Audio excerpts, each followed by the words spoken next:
Shalom ou bracha, mes chers amis. Beaucoup d'entre vous s'étonnent comment se fait-il que j'ai commencé les halachot Shabbat plus que les autres halachot comme à l'époque. Nos gdolim, nos grands sages de notre génération, tous d'une façon unanime, nous demandent d'enseigner particulièrement les halachot Shabbat. Le Shabbat en lui-même est la bague de mariage entre Akadosh Baruch Hu et le peuple d'Israël. Et il est très important de connaître plus ou moins les tenants et les aboutissants des halachot Shabbat. Je vous donne une métaphore sur l'importance de halachot Shabbat. C'est comme, si vous voulez, un fiançailles, un mariage. Et je vous rapporte cette vraie histoire qui s'est passée en Israël entre un couple qui s'aimait beaucoup et le garçon adorait la fille. Vraiment, il voulait vraiment lui faire plaisir. Et il voulait lui acheter une bague. Donc il est parti dans le magasin et il cherche et il demande vraiment une bague, mais la top des tops. Et on lui présente des bagues, mais il dit je veux la meilleure. Et on lui présente une, mais alors, c'était vraiment la bague des bagues. C'est ce qu'on offre généralement aux princesses et aux reines. Il a dit, c'est celle-ci que je veux. Baruch Hashem, il avait les moyens, il était issu d'une très bonne famille qui avait, Baruch Hashem, qui vivait dans l'aisance et dans l'opulence. Baruch Hashem, il achète la bague, il lui demande de la mettre dans un très joli écrin et il prend la boîte avec lui et le soir même, c'était le fiançailles. Donc toutes les familles, aussi bien du khatan, du futur khatan et de la future kala, sont présents dans une belle salle où il y a tout le monde, tous les invités et toutes les familles qui se sont réunis pour fêter la simcha. Et donc le garçon, tout heureux, tout fier, s'approche de la jeune fille et il tire de sa poche, de sa veste, ce fameux écrin où dans l'intérieur il y avait la bague des bagues. Mais il ne lui a pas donné parce qu'on n'a pas le droit de donner une bague au moment où on est fiancé, ni un cadeau parce que c'est considéré comme mariage. Donc il faut attendre le mariage. Très bien, notre garçon pose l'écrin sur la table et la fille elle s'approche pour prendre l'écrin, très bien, et elle ouvre la boîte. Alors, à sa surprise, le khatan, il voit la tête de la fille. Oh là là, une tête de M. Neuf. Elle tire une tête de, je ne sais pas trop quoi, elle n'était pas contente. Et tout le monde s'étonne, même les parents, tout le monde, et lui, alors encore plus que tout le monde. Il lui dit, mais qu'est-ce qui se passe? Il dit, c'est ça que tu m'offres? Mais qu'est-ce que c'est ça? Le garçon, il était époustouflé. Les parents par terre. Les invités, alors là, ils étaient hors circuit. Vraiment, ça a fait une explosion. C'est une bombe à l'intérieur de la salle. Personne n'a compris la réaction de la kala. Le khatan, il se dit, oh, malheureusement. Il s'approche de la fille, il dit, tu peux poser l'écrin sur la table, s'il te plaît, très bien. Il prend l'écrin, il referme la boîte et il la met dans sa poche. Et malheureusement, il s'adresse aux deux parents. Il leur dit, il n'y aura pas de mariage. Et il annule le mariage avec cette jeune fille. La raison, vous l'avez tous compris, et les parents aussi l'ont compris, c'est une vraie histoire, et tout le monde l'avait compris.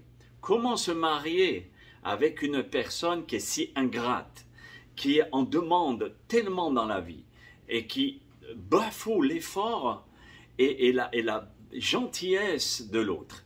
Et ici, si vous voulez, le khatan, il a donné son cœur, son temps. Il est parti dans tous les magasins pour essayer de trouver ce qui était bien pour cette jeune fille. Il a tout fait. Il a tout fait. Ça n'a servi absolument à rien du tout. Et au contraire, il se reçoit une claque électronique. Ceci, je le prends, cette vraie histoire, pour le machal de Shabbat. Shabbat, Akadosh Baruch Hu, il nous réunit tous. Il y a tous les invités, même les nations. Ils entendent au mont Sinaï, Zachor et Yom HaShabbat, ou bien Shamor et Yom HaShabbat. Il y a eu les deux commandements. Et donc, les deux mots ont été dits en même temps. Ça veut dire respecte et souviens-toi du jour du Shabbat. Waouh! Et ce Shabbat-là n'est valable que pour le peuple juif. Les nations n'ont même pas le droit de faire le Shabbat. Pourquoi? Parce que c'est la bague de mariage entre nous et le Ham Israël. On n'a pas le droit de tromper. Si vous voulez, Hachem Yitbarach, et Hachem Yitbarach aussi, il ne peut pas donner cette bague aux nations. À partir du moment où le peuple d'Israël a reçu cette bague, on ouvre l'écran et on dit mais qu'est-ce que c'est ça? Moi je dois aller à IGA, je dois aller à Carrefour, je dois aller à tel magasin. Le jour du Shabbat, c'est là où je fais mes commissions, ma balade en Porsche ou bien peu importe la voiture. Et donc si vous voulez mes chers amis, cette personne c'est comme si elle crachait. C'est comme si elle reniait ou elle repoussait la présence divine et la bonté divine, si vous voulez, la bonté d'Akadosh Baruch Hu qui nous a offert ce trésor. Maintenant, avec les halachot, on va ensemble doucement découvrir les trésors du Shabbat. Les halachot Shabbat, ça prouve que c'est divin. Ce ne sont pas des règles, des règlements qui sont logiques. C'est sûr que toute la Torah n'a pas de logique humaine. On a à donner dans la cacheroute, dans la tzedaka, dans le kebod avayim, le respect des parents, etc., etc. Mais ce n'est pas les vraies raisons. Les vraies raisons, elles sont très, très, très hautes et elles sont al-pi Kabbalah, et encore si on comprend. Elles sont réservées pour l'au-delà. Mais maintenant, nous, on essaye de faire le maximum pour faire ces mitzvot, dont le Shabbat. Vous savez que là, maintenant, j'essaye de m'attarder sur les 39 travaux de la Torah. Il ne faut pas prendre à la légère.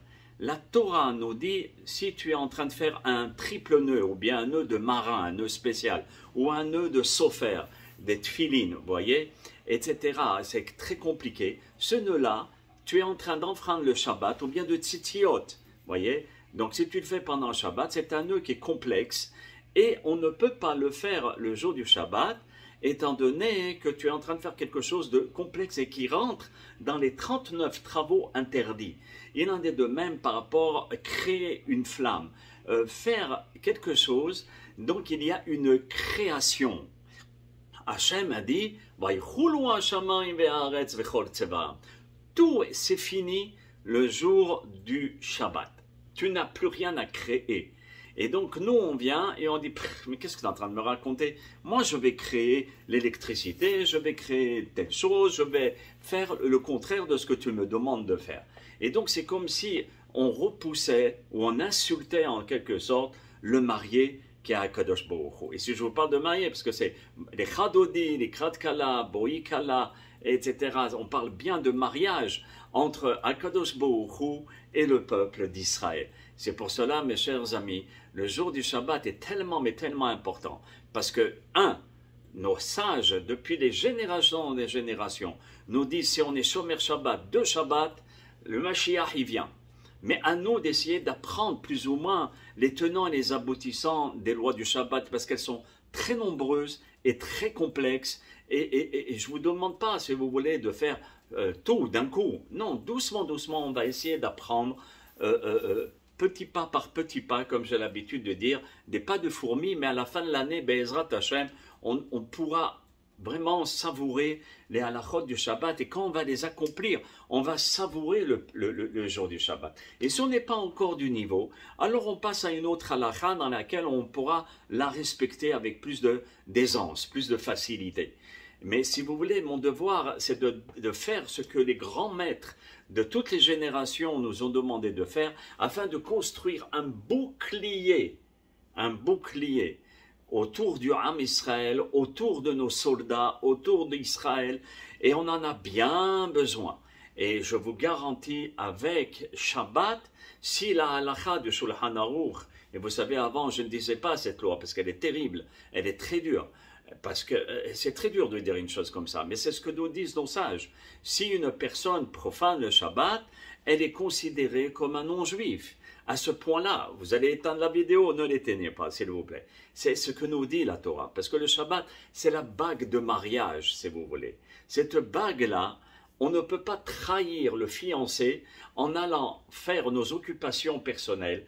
Et comme je vous dis plusieurs fois, faites selon votre niveau. Faites un effort, même si vous ne pouvez pas tout faire. Oui, tout faire, c'est pas... Vous faites ce que vous pouvez. Vous lisez, ça vous pouvez le faire. eh bien faites-le. Vous ne pouvez pas attendre un mois, 2 mois, etc. Mais au moins vous le savez et que Be'ezrat Hashem, vous allez travailler là-dessus de façon à assimiler, à digérer cette halakha et d'essayer de la comprendre. Pourquoi nos sages ont expliqué la Torah de cette manière? Il y a 39 travaux. Je ne peux pas rentrer dans tous les détails d'où on déduit les 39 et comment les 39 sont applicables. Mais doucement, doucement, on va le faire. Et je terminerai en disant, sachons ensemble nous donner la main de façon à respecter Shabbat Kodesh, dans lesquels cette mitzvah, nos sages nous disent, c'est une des grandes mitzvahs de la Torah qui protège vraiment le peuple d'Israël. Alors allons-y, Be'ezrat Hashem, et on va essayer ensemble, doucement, d'étudier la halachot Shabbat jusqu'à à peu près les fêtes, et après je reprendrai après les fêtes, Beni Neder, Be'ezrat Hashem Itbarach. Mais au moins d'apprendre, vous voyez, il y a beaucoup de lois qu'on ignore pour Shabbat. Alors à nous de faire un petit effort et d'essayer de s'y mettre. Bracha ve'atzlaha.